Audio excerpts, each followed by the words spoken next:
Hello and welcome to ILA Dialogues. My name is Advocate Priyanka V Pandit, and it gives me great pleasure to host this ILA Dialogue with one of our esteemed members based in Hyderabad, India, Dr. Pradeep Reddy. Dr. Reddy specializes in arbitration, and his areas of practice include contract law, corporate law, and commercial disputes. He practices before various forums, including the High Court as well as the Supreme Court, and he has arbitrated and represented numerous cases involving large infrastructure projects. He is also presently chairman of the Indian Institution of Technical Arbitrators in Andhra Pradesh and Telangana states, and has authored a chapter on evidence and expert witness in an upcoming book titled The Handbook on Construction Law and Arbitration. He's a member of ILA for about 2 years now, and our dialogue today will focus on expert witnesses in arbitrations. Welcome, Dr. Reddy. Thank you for speaking with us today. To begin, could you please explain what the role of an expert witness plays in an arbitration and how does it differ from a fact witness? Okay. Well, thank you, Priyanka. There are actually two questions that you asked me, but let me slow down and answer the second question first. Sure. See, when we say the term expert witness, a lot of people start getting confused with the very first term, which is expert. What is the difference between expert witness and expert evidence? Correct. Okay. So, in simple terms, the evidence is what an expert presents, is what we can sort as an expert evidence. And the person that is providing that testimony or evidence is an expert witness. In simple terms. Right. I'm trying not Sure. to complicate for the non-technical persons. And certain things I may say may appear controversial or wrong. But again, my standard approach to that is there are rules and there are exceptions. So it is likely that I could be talking about a rule and maybe some other person may disagree with me on the exception part. So I'll try to talk on as much as the simple or the majority topics, and there could be some exceptions. So please kindly excuse me when you get into that. No, that's absolutely fine. In fact, we hope that this will be a rather more technical dialogue because most of our members are all practicing lawyers, qualified lawyers. What I'm really trying to get from you as an authority here is what is the role that they play and how do they differ from a fact witness? So most of us who are on the disputes or the litigation or the court-facing lawyers know who are fact witnesses. In your opinion, how does an expert witness differ from a fact witness? Okay. Well, expert witness by definition, or let me start the other way around. Fact witness by definition is a person who knows the facts. That is something which we can perceive through our five senses. Something that I have seen, something that I have smelled, tasted, or heard, or touched. So that is a fact witness. He cannot visualize something and cook up and say something. It has to be his own first-hand observation of based on the five senses. So that is what a fact witness is telling us. On the other hand, an expert witness is somebody who has no relationship to anything that happened there. He was not there at that time. And now he is coming up and trying to fit in the puzzles and try to give his opinion as to what could have happened there or how that particular situation is necessary for this particular case. And an expert witness need not always be a technical person. It could be a non-technical person also. In fact, there could be village elders. There could be experts related to customs and traditions. So when we say that two people have been married, in fact, if you step back even as early as 1960s, I believe, or 1950s, the Indian Hindu Marriage Act said that a Hindu marriage is only when the husband and wife take 7 steps around Have the fire. a saptapadi. Yes, saptapadi. And for some of the communities in South India also, it's not so traditional. We don't necessarily walk. Again, it depends on which community or which caste you come from. So there people have argued that not necessarily that. So that is where these traditions and customs, these people could be experts. Similarly, an expert could be, as we know, a forensic expert who can test the blood or the gunpowder residue or something else and tell us. It could be a technical expert who has some technical knowledge and can help us out. So things of So that what sort. I understand from what you've shared with us is that an expert is someone who will come in and provide an opinion about something. This expert may not necessarily be related with the facts of the dispute at hand. So from an arbitration point of view, why, in your opinion, has the role of an expert witness become so significant in modern arbitration proceedings? Let's not make it controversial, but just as an opinion, I'll say, a non-controversial opinion. Yes, A lot of our yes, cases involve as arbitrators, retired judges. And retired right. judge may or may not necessarily understand all the nuances of a technical aspect. Now, there are True. some judges who have, through experience, who have been doing this for 10, 15 years as an arbitrator, and they have a good idea of the technical aspects. But there could be a recently retired judge or a judge who has never come across this type of technical aspect, and he could be facing Hmm. the issue. And forget a judge, let us come to a technical person also. For example, a doctor, let's take a cardiologist, and we appoint him as an arbitrator. And there's an issue related to the brain, and this cardiologist may not necessarily understand the brain related aspect. So for that reason, to Right. fill in that gap, we need to bring in the expert. So in arbitration, as we say, a lot of technical aspects are coming up, and to help the arbitrators understand, to meander through that and reach to the correct conclusion, we bring in the expert witness. Perfect. So, when you look at bringing in this expert witness from an arbitration point of view, what are the qualities or qualifications that you would look for, which would make this expert effective as a witness in an arbitration? Well, there's a long list of qualities, or we'll say the characteristics which a expert could possess. Not Can we necessarily, talk but about maybe the top 5 or top 10, like that's non-negotiables that an expert must have? Yes. yes. So it is not possible for one person to have all these qualities. Maybe an exceptions Absolutely. could occur here and there, but in general, Sure. things like education qualifications and good character, good reputation, honesty, integrity, these things also there. At the same time, maybe Sure. published papers, public speaking, Mm. some Mm. published books, conference proceedings where he's called regularly as a speaker, a trainer, or a college professor, and somebody who has got a higher designation rather than that of a lower. For Mm. example, we say senior advocate compared to an advocate. Not Right. necessarily that Right. the advocate is less intelligent or less capable, but Right. when you say senior Right. advocate, the court obviously provides a few extra seconds to that senior compared to a non-senior advocate. Mm. So these type Yes. of qualities exist. So what is it? I'll say the topmost quality an expert witness could have is the knowledge and Mm. experience to support his field, not education qualifications or anything.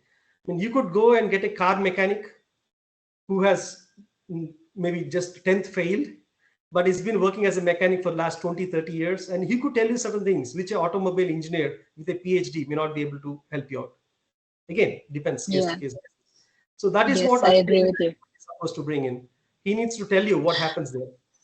In fact, Got it. this is what we say is logical thinking. If I may Mm. share one joke, which I remembered now, but it's Yes. going to take about 20, Yes. 30 seconds. So Sure. a person purchased a car recently. That's a case in US, actually. It's a real story. And Okay. he wrote to the car company that my car is allergic to vanilla ice cream. His Okay. car is allergic to vanilla ice cream. And if he purchased Uh, vanilla ice cream, the car would not start. Okay. oh my So God. that company's automobile engineer, he was intrigued by the situation. So he visited that Yeah. person's house and found out what was going on. It's a recent car, and he says Right. this has happened at least 5 or 6 times. He says, very well, Okay. let's go and purchase vanilla ice cream. So they both Okay. drive to the supermarket, and he says, follow your routine. So the man goes in there, Yes. purchases a carton of milk, and takes the vanilla ice cream. They go in, the car doesn't start. Okay. So the next day, uh, they go back again. Now this guy goes in and does his regular weekend shopping and purchases butterscotch or something else, but not vanilla ice cream. Comes back and the car starts. And this is experienced by that automobile engineer firsthand. So then he starts actually going into the analysis as to what happened there. And then he realizes that vanilla Yes. ice cream is a favorite ice cream and it is at the front of the store. So when the car driver purchases that vanilla ice cream, he's back in the car within 5 minutes. But when he goes and purchases some other ice cream, which is the back of the store, he has to walk through everything and he purchases several other items. Comes back to the car, it takes more than 30 minutes.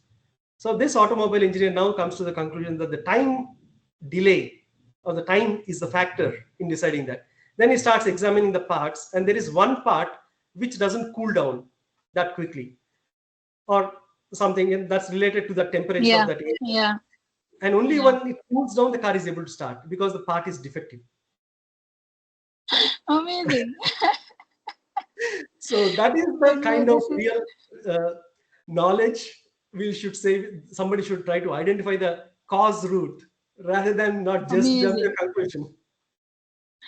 So that was a wonderful example actually, and it's surprising that it's a true story. But wow. So, in your experience, what do you see are the typical mistakes that people make or parties make in choosing an expert witness in the process? What are the follies that you've seen?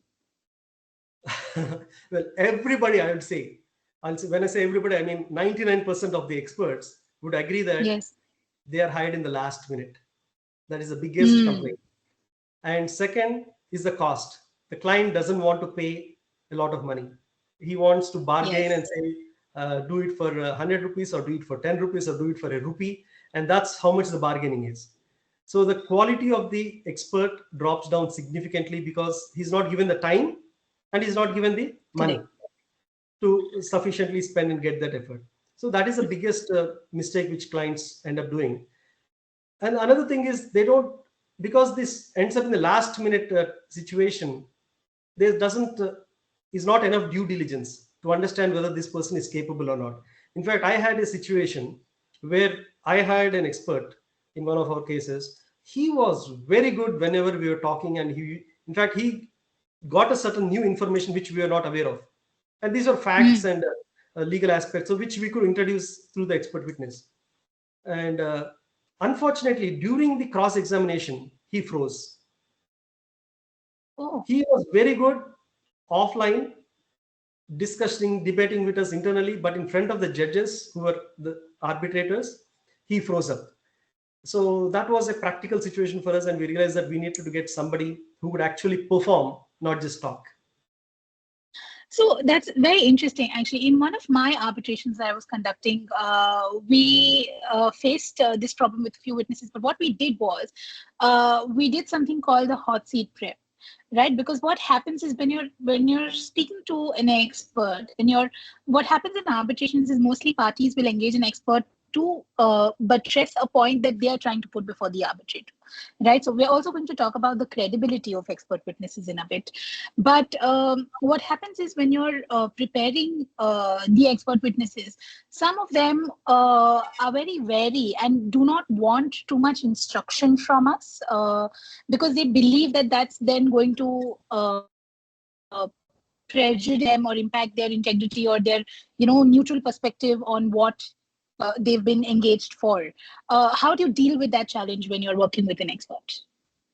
See, this is a very typical question, and there is no clear-cut answer in the Indian jurisprudence because the I think there's something wrong with your video. You gone all green. Okay, you're back. So the Indian jurisprudence is a little bit vague on this subject, and when we say expert witness, it need not be a party-appointed expert witness. It could be a Okay, tribunal-appointed expert witness also. But if we sure. restrict only on the party-appointed expert witness, the situation Hmm. is: are you really coaching the witness? Is he a parrot that is just mimicking your words? Are you controlling the Correct, buttons, or is he giving his own independent opinion? So these are the correct. gray areas which there is no clarity. See, as an expert witness, I need to know sufficient information so that I can come to a conclusion. At the same time, I am not a fact finding authority. So if you give me a Sure. limited information, only 50 pages of the story, but not the remaining 50 pages, Now, based on that evidence, I'm presenting my report. But then you don't Yes. like the results and you ask me to modify my results. That is not correct because that would not be proper. So that would be attempt Yes. to like coaching the witness. But at the same time, you could talk to me about the legal aspects in general without referring to your case, saying that when you walk into the room, this is how the procedure is there. You're going to take an oath like this. There could be an examination chief, or in lieu of that, you provide an affidavit along with your report. And then there could be cross examination, there could be re examination, and then further re examination. So, Yes. all these procedures, and you could tell them what are leading questions, you could tell them what are hypothetical questions, how to generally answer those things without necessarily getting into his subject matter. So as long as you do Sure. that, that's fine. But then the opposing counsel could ask a question: did you have training sessions with your advocate? And this Hmm. expert, he says truthfully yes, and that's where the question stops without allowing him to elaborate. Then it would appear that you have Correct. coached the witness. So it depends Correct. on the expert's experience. So well experienced expert would say that I've been there, done that, and respectfully trust me, I know what I'm doing. So please give me this information, and based on that, I'll prepare my report. If you cannot provide that information, I will write that in my report also, that I asked for these 10 things. I was given 8 of them. I prepared my report based on that.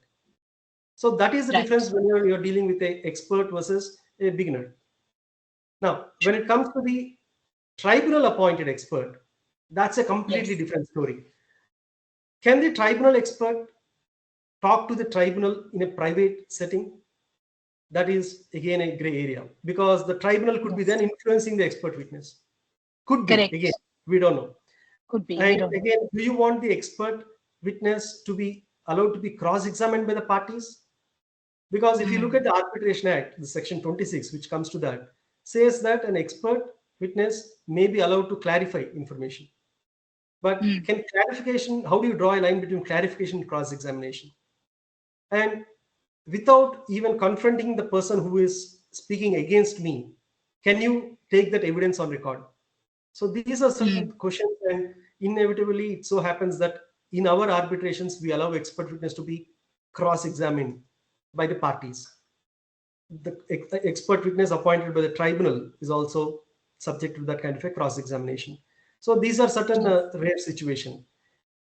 In fact, if I Right. may stop here for a second and enter into Sure. that Arbitration Act, that may be Yes. interesting, because the Sure. section 26 of the Indian Arbitration and Conciliation Act says that expert appointed by arbitral tribunal.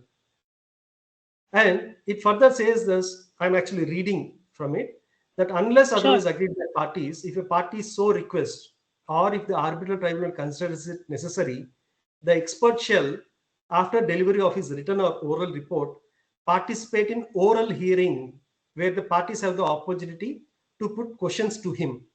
So this is what we are talking about. But it Yes. continues and says, and to present expert witnesses in order to testify on the points at issue. So that is the only vague reference in the act which says that the parties may present their own expert witnesses, but it is not so clear. Some of the jurists, I don't want to name them on any podium Sure. or any place, but these are some of the prominent books. Some retired judges of even Supreme Court have written books. If you read about Hmm. this expert witness, they actually, instead of relying on section 26, they say that parties have a right to choose an expert witness based on section 6, which is actually administrative assistants. See, Hmm. administrative assistant is separate from expert witness, and that is where From I don't expert agree. witness. Yes. Yes. Yes. What I say is the aspect of expert witness is not specifically covered in the Arbitration Conciliation Act. Rather, Hmm. it is a fair opportunity for a party to represent his case in the best possible manner as per the discretion of the party. So therefore, True. allow a party appointed expert witness to present the case. And relying on section 6, in my view, is not correct. And section 26 is only for the expert witness by the arbitral tribunal. Very interesting. So, Dr. Reddy, now that we've gone through this, how do you think the role of an expert witness will differ in an arbitration compared to litigation? Because in litigation, we don't have these limitations that you just made a very specific reference to Section 26. So while arbitration gives its limitations to the reference that can be made to an expert, this does not exist in litigation. In litigation, of course, it's governed under the Evidence Act, which is now the BSA. So what do you think the difference is there for an expert? Let me ask you a question and put you in the hot seat now. Where does it say in the Indian Evidence Act or the BSA, Bharatiya Sakshi Adhyayanam, that a party has a right to appoint an expert witness? There is no right. It is a matter of discretion of the judge. Yes, it is. And it is also a matter of discretion of the court to whether or not they want to rely on what the expert has led. See, that is what I'm saying. The Indian Evidence Act also does not have any provision for a party to appoint their own independent expert witness. And very rarely people do that. But the court, as it has the discretion to allow a party to present their case in the best possible manner. So too, even in arbitration, that is the same thing. And the court may appoint an expert witness. Similarly, in arbitration, the arbitral tribunal may appoint an expert witness. So more or less, they're both comparable. There is no either prohibition here or there is no support saying that you shall do this. It is entirely to the discretion of this tribunal. Tribunal as well as court. The tribunal as court, yes. It's their choice. But the difference arises if you end up in an arbitration through institutional rules. Some of these institutional rules are very clear, much more elaborate than the Act. And they may specifically say that arbitral tribunal shall appoint an expert witness in these situations. Parties shall be allowed to appoint their expert witness in these situations. So there, it becomes a mandatory provision because now parties have chosen those rules, and therefore the tribunal should follow that, and ultimately court would support that. Ultimately, the decision of the expert witness, whether it influences the court or a tribunal, is the same in both these arenas. Ultimately, it is for the tribunal to come to an independent conclusion. It is so. In your practical experience, can you give us an example where you've seen that an expert's input has made a decisive impact on a tribunal's award? Yes, there was one situation where in fact, I had the same situation in two different cases. One situation, the arbitral tribunal did not consider that at all, and they said it was a moot question, and they just moved on. So that was we got the same situation there. For whatever reasons, let me not go there. But the first case was where literally similar facts. It was an overhead water tank, and there was an issue about the quality. So this expert witness, he got out the engineering code and pointed out that it has to be as per if I remember correctly, it was like M35 was the grade of concrete or the reinforced concrete. So that overhead water tank was built with an inferior grade compared to that. So once the expert proved that, the other side could not refute it. In fact, they had the ones who had given the drawings and the specifications, and now they could not take back what they said earlier. So the tribunal was then convinced literally that it was of an inferior quality. The reason is that the tank was leaking, and it was said that it was leaking because the contractor constructed it in an inferior manner. But because of this statute or the engineering code, the party was able to prove that it was the bad design and not necessarily the poor quality of construction. There was no support to prove the poor quality of construction. So the arbitral tribunal ended up being in support of the contractor. How interesting. How do you think we can keep a check, not just tribunals, but also councils? How do we keep a check on the independence and credibility of these expert witnesses who can have such impact, on awards, like you said? How do we differentiate from them from this perception of hired guns? Well, it's very difficult to say that. It's just like, how do you tell that an arbitrator is independent? So what I recommend is usually whenever an expert witness is giving a report, I give them a declaration statement, and they say that even if the other side puts you a question that who prepared this declaration statement, tell them openly that the counsel asked him to put it. And that declaration goes saying that he prepared this report independently and all the conclusions are his own. And whatever experiments were done under his instructions or by himself. And all the necessary qualities of independence were there. And that he's not withholding any Right. information. He's not getting paid anything extra for a success of his expert witness. All these things, like, it's like a 1.5-page declaration which I provide. Right. And say that Right. read this before you start preparing the report, before you start entering into the work. And I usually suggest 1 or 2 good books related to expert witness, or there are some courses Sure. online. I say you attend those things uh, and read these books if you're a first time expert, so that you will understand that you have to be independent. But ultimately, this declaration helps them focus, and that, in my opinion, is sufficient weightage. So, in your view, when we are dealing with these experts, do you think, let's say you're facing a witness who's been led by the other side as an expert, do techniques like hot tubbing or witness conferencing prove effective to test the credibility of these witnesses? Let me tell you a practical example of a doctor. Yes. So you go Yes. to a doctor, a ENT, again, with all due respect to doctors, I have to be clear there. Because, see, in whichever profession we step into, there are there's good and there's the bad. So I'm taking only the bad example. So with Sure. that caveat, let me continue. So you Yes. go to a ENT specialist, and he says that you have a sinus and some sinus related operation or medicines have to be prescribed. Yes. You go to a Yes. chest specialist, he says that your lungs are infected and you need some kind of a lung related medicine. And you go Sure. to an allergy specialist, he'll say that you have allergies and he gives you allergy related medicine. But if you go to a doctor who's comprehensively looking at everything, he will say that you have a cold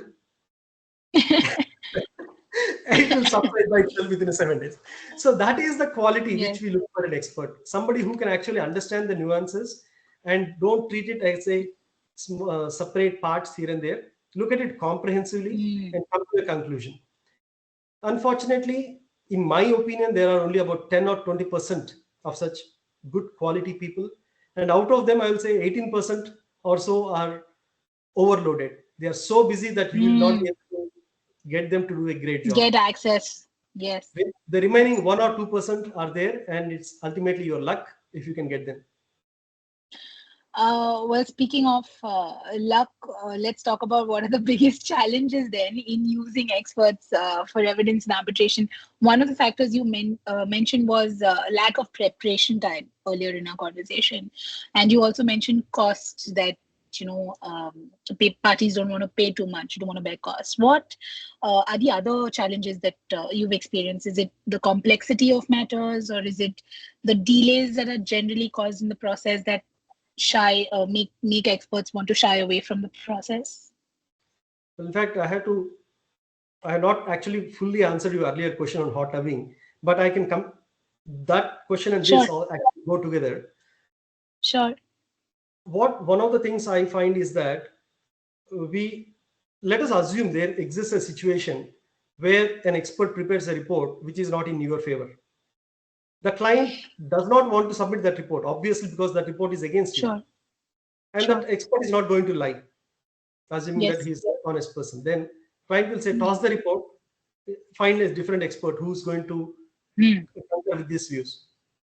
So instead of finding a doctor who could tell you that it's a cold, he finds an ENT specialist who tells you that's a sinus. So that's a kind Sign. of situation that happens. And Mm. whether it is hot tubbing, which is actually done in the arbitral Yes. tribunal. In fact, I would like to have Yes. a similar session in Mm. in my conference room before the actual session. So I may have Mm. only one witness testifying there, but I would like to hire a second witness whose report I don't even submit. And I'll just have these two experts debate. And the rule is that day one, if this person says yes, the second expert has to say no. And the Mm. day two, the scenario is the other way around. This person has to now say no, and that person has to say Mm. yes. And the Mm. day three, it's now they are both debating among themselves openly, sometimes agreeing, sometimes disagreeing, and finally they come to a conclusion. And then I say, Mm. having done this exercise, Now you prepare your report independently. Mm. I not influenced you. I got in your peer. Your peer has had a good discussion with you. Right. And now you're more or less prepared as to what could go wrong in the arbitral tribunal. And I would like to conduct a Mm. similar exercise after the report is also completed. So once we do that, Sure. then more or less we could say that we have a better chance. Of course, Better ultimately it depends chance. on the evidence and the facts of the case, Of but course. this is how we more or less prepare an expert so that we are not influencing the expert's views, but we are giving him You're a just preparing them for what may happen when they're taking the seat exact. as an expert. Yes. Yes. So now, of course, since we're in 2025 and in the world of ChatGPT, we have to talk about the impact of AI and data-driven tools that are quickly emerging. Do you see the role of human experts in arbitration changing given the present, uh, emerging trends in AI tools? Obviously, everything's changing as we know, but Yes. how much ever AI has evolved, as on date, I'm talking about, we are not there yet where AI can take the complex problem and give you out the clear-cut solutions. On Sure. a surface level, yes, the AI can do a lot more things, but as you go Yes. deeper, it will not necessarily Yes. be able to give you the same output as that of a human. That is the quality, not the quantity. So the Mm. quality is what matters, and that's where the human Mm. is still relevant. But as we Mm.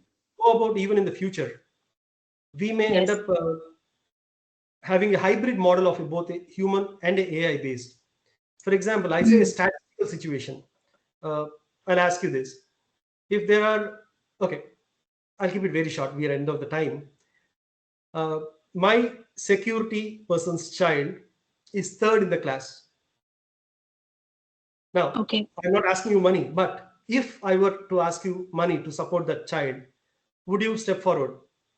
Obviously, the answer is yes. I mean, most people would say Yes. yes. He Most is people, I would say yes. Yes. because he's a brilliant student and he's third in the class. So, Right. with some support, most Right. likely he could move up to the first of the class.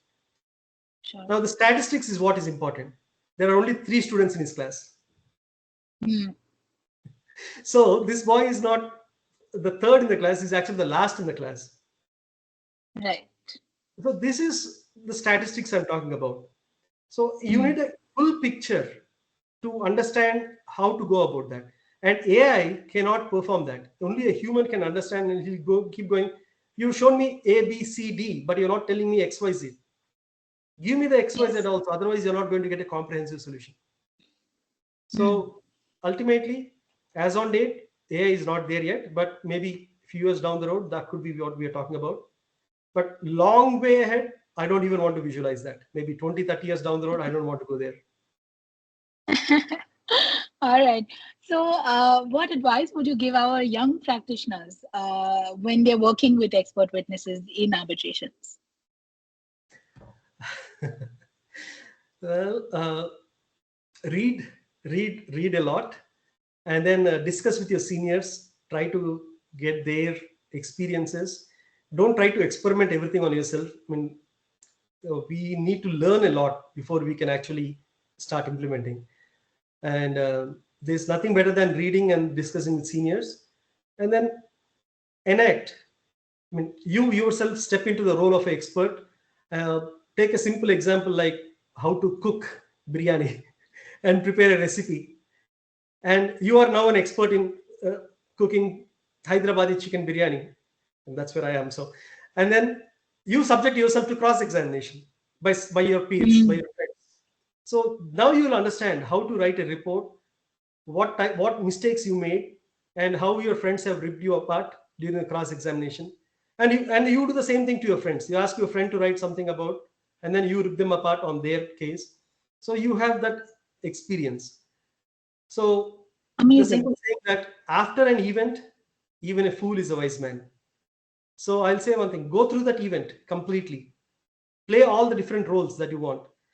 In fact, see, I sit as an arbitrator myself, and the very first time I sat as an arbitrator, my complete perception changed.